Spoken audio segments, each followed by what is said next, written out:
The Switchblade 300 has had somewhat modest success in Ukraine.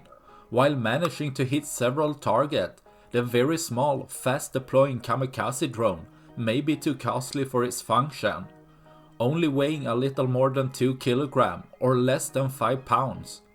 It would be possible for a single person to carry several drones. However, while the range of 10 km and flight endurance of 20 minutes and speed of 100 km per hour isn't terrible, the very small warhead may lose the possible chances the drone gets to take out equipment and personnel. The warhead isn't a shaped charge, reducing its effectiveness on any armored vehicle. Due to the small warhead, a more perfect hit would be needed to ensure damage, even on less protected targets.